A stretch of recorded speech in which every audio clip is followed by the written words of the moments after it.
Nedarim Daf Kaf Bet. Bonjour à tout le monde. Aujourd'hui, on va s'attarder sur une phrase qui a été écrite dans la Gemara, pas vraiment à la Khalamassé, mais quand même, avec pas mal de données intéressantes. La phrase nous dira, Maravada Bar Khalina, il malait Khat'u Israël, si les Bnei Israël n'avaient pas fauté, l'onitan lahem, et là, Chamisha Chomshe Torah Sefer Yeshua Bilvad, ils n'auraient reçu dans le Tanakh que les Chamisha Chomshe Torah, la Torah elle-même, et Sefer Yeshua. Tout le reste du Tanakh n'aurait pas été donné, et la compréhension simple dira que le reste du Tanakh, c'était en général les Tochachot qui ont été donnés par les Nevi'im, à cause que les Bnei Israël ont fauté. Et donc les Nevi'im, ils leur disaient, arrêtez, faites attention, qu'est-ce qui peut se passer, etc. Tout ça, c'est à cause du fait qu'ils ont fauté. Il y aura là-dessus quelques difficultés. Il y a des grosses parties du Tanakh qui ne font pas partie, qui ne sont pas du tout des fautes, comme par exemple l'histoire de la construction du Beth Amikdash, ou toutes sortes de choses comme ça. Ça fait pas, il y a des grandes parties qui ne sont pas en rapport avec des fautes. Et en plus de ça, on ne comprend pas comment est-il possible qu'on puisse effacer la majorité du Tanakh, alors que il y a beaucoup de halachot qu'on apprend dans les Sfarim du Nar, des halachot qui concernent des kinyanim, des halachot de Avelut, des halachot, toutes sortes de halachot, que la Gemara, elle va prendre des psukim qui se trouvent dans le Nar. Donc, comment on aurait su toutes ces halachot? On va essayer d'expliquer cette chose-là. Le Divrot Moshe, un sefer de Rav Moshe Feinstein, qui est moins connu. Le sefer le plus connu, c'est Divrot Moshe, c'est le Tshuvot, en fait, le shoot de halacha. Il y aura quand même pas mal le Rav Moshe Feinstein, il a écrit plusieurs Sfarim qui sont des Pirushim sur la Gemara, sur Masechet Kiddushin, le Divrot Moshe. Il va nous expliquer qu'il y a deux parties dans l'étude, la mitzvah de l'étude de la Torah.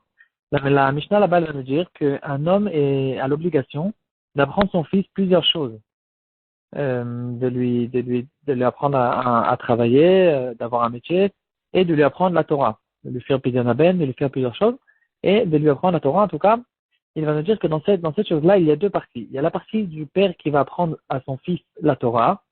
Ça, c'est une chose. On va dire d'abord la deuxième, après on va expliquer. La deuxième, c'est l'obligation du fils lui-même. En fait, n'importe quelle personne, il avait son père qui lui a appris la Torah, et ensuite, lui-même, il a la mitzvah d'étudier la Torah lui-même. Il dira que ça, c'est deux parties dans l'étude de la Torah. Quand le père va apprendre à son fils l'étude de la Torah, il va s'attarder plutôt. Pourquoi il a la mitzvah d'étudier la Torah, de lui apprendre la Torah, c'est pour que le fils connaisse les halachot, qu'il ne fasse pas d'averot, qu'il connaisse comment un juif doit se comporter dans le monde. Et au fait, ça fait partie de toute la liste. Dans toute la liste, c'est toutes sortes de choses qui concernent la personne dans le Olam Hazeh. Et donc, le père, il doit aider à son fils d'avoir une situation normale dans le Olam Hazeh. Même certains diront, il doit lui apprendre à nager. Toutes sortes de choses pour savoir comment se faire dans le Olam Hazeh. Donc ça, c'est les halachot qui concernent le juif pour qu'il puisse savoir comment se comporter dans le Olam Hazeh. Ensuite, quand le fils il va grandir, il devra aussi lui-même apprendre pour connaître toute la Torah, parce qu'il y a une mitzvah pour chaque juif d'apprendre lui-même la Torah. Ça, c'est une mitzvah personnelle qui concerne plutôt l'Olam Haba, mais c'est une mitzvah en soi. Euh, dans le Shulchan Aruch, dans la partie Oredea Siman Resh Mem He, il va nous ramener une marloquette intéressante à propos de cette mitzvah du père qui va apprendre à son fils la Torah. Rashi, il dit qu'il n'y a pas de mitzvah pour le père de lui apprendre les Nevi'im et les Ktuvim. C'est que la Torah elle-même, les Chamisha Chumshei Torah, les Parashiot, mais pas sur les Nevi'im et Ktuvim. Le Rambam dira que non. Il va lui apprendre aussi les Nevi'im et Ktuvim. Et là, on se pose un petit peu la question.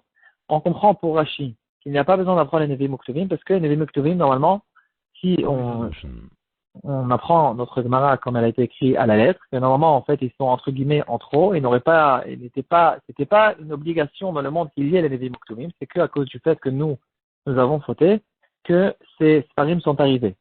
Et donc, si c'est comme ça, puisque ce n'est pas une obligation dans le deux là, alors je dois lui apprendre toutes les mitzvot qui se trouvent dans la Torah, et donc, de cette manière-là, il saura déjà comment se comporter, quoi faire et quoi ne pas faire. Pour le Rambam, on peut dire que le Rambam n'est pas correct non plus là-dessus. Le Rambam dira que le fait de lui apprendre les Nevi'im Uktuvim, ça fait partie aussi des choses qu'on doit apprendre à son fils, parce que justement, le fils, il va voir quelle est la gravité de la faute, quelles sont les choses qui peuvent arriver pour quelqu'un qui faute, et ça peut, entre guillemets, le vacciner pour la vie, pour qu'il comprenne que c'est pas de la rigolade. Euh, il y a une memra très connue, qu'on dit très souvent, Rabbi Hanania ben Akashia Omer, Rata Akadosh Baruch Hu les Zakot et Israël, Lefikach Irba Lahem Torah Mitzvot. Puisque Hachem voulait nous donner beaucoup de mérites, alors il nous a donné beaucoup de mitzvot.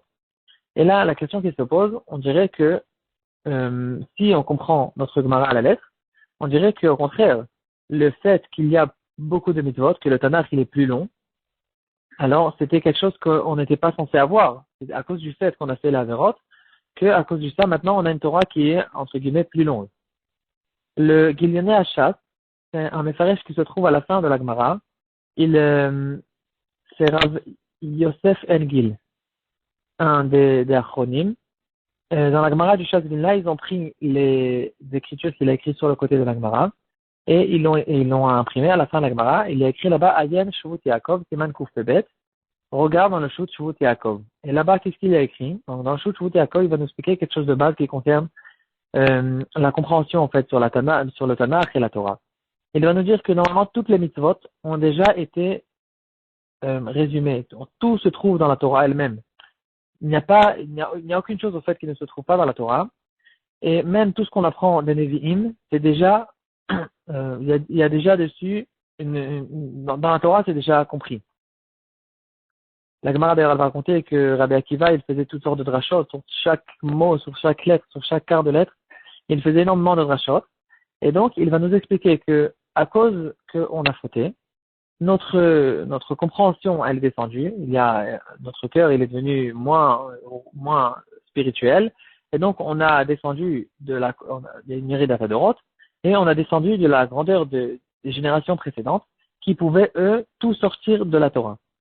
Et donc, à cause du fait qu'on a fait des fautes, la Torah, entre guillemets, elle a dû s'élargir. On a dû expliquer plus de choses pour les personnes qui ne comprennent pas.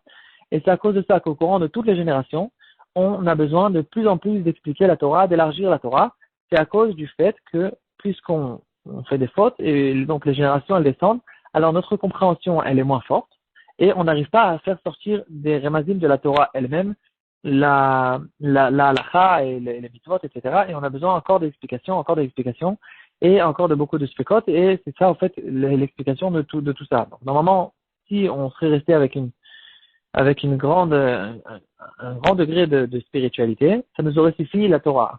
À cause qu'on a fait la Verot, alors le Nach est arrivé, et puis après, plus tard, on avait besoin d'élargir la Torah, d'écrire les Mishnayot. Finalement, les Mishnayot elles-mêmes ne nous a pas suffi. Alors il y a eu la Gemara, et puis après les explications sur la Gemara, les Rishonim, l'Achronim, etc. Aujourd'hui, on a même une difficulté de trancher la halakha même du Shulchan Aruch, parce qu'on est tellement descendu que on n'arrive pas à approfondir tout ce qui se trouve dans le Shulchan Aruch, dans le Rambam, pour essayer de trouver une halakha lemassé, parce que les cas ils ont changé, et nous on est trop petits, on a besoin de sfarim plus modernes pour essayer de trancher une halakha. C'est juste pour nous. Donc c'est ça en fait ce qui nous explique le Shvut Yaakov.